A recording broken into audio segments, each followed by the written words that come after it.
اچھا زکات کے مصارف کون ہے؟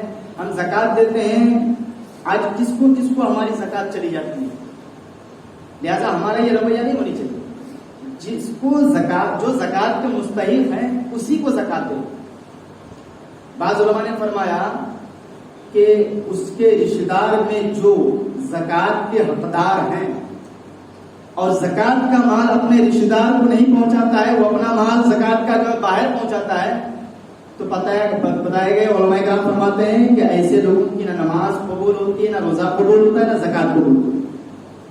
تو سب سے پہلے آپ دیکھیں کہ میرے رشتہ دار میں، پڑوسی میں کون زکات کے مصارف ہیں، سب سے پہلے آپ اس کو زکات دیں.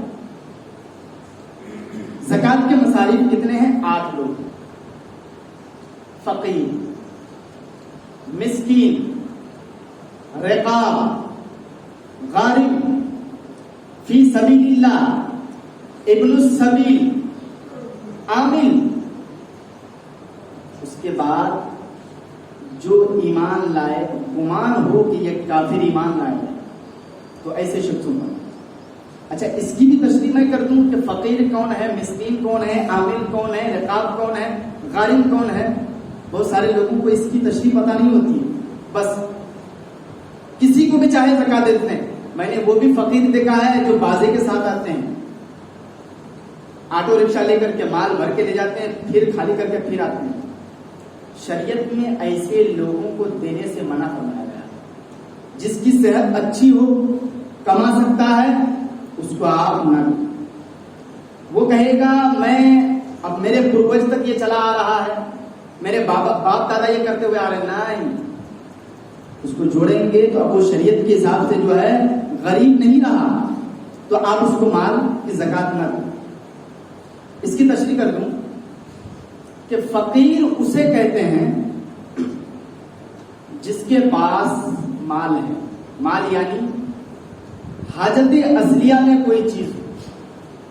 حاجت اصلیہ میں کون سی چیز ہے؟ رہنے کے لیے مکان، پہننے کے لیے کپڑے اور سفر کے لیے گاڑیاں، یہ ضرورت کی چیزیں ہیں. مگر اتنا پیسہ اس کے پاس نہیں ہوتا کہ وہ مالک نصاب تک پہنچے. اتنا پیسہ اس کے پاس نہیں ہوتا کہ وہ مالک نصاب تک پہنچے، تو ایسے شخص کو آپ زکات دے سکتے ہیں. دوسرا مسکین. مسکین کسے کہتے ہیں؟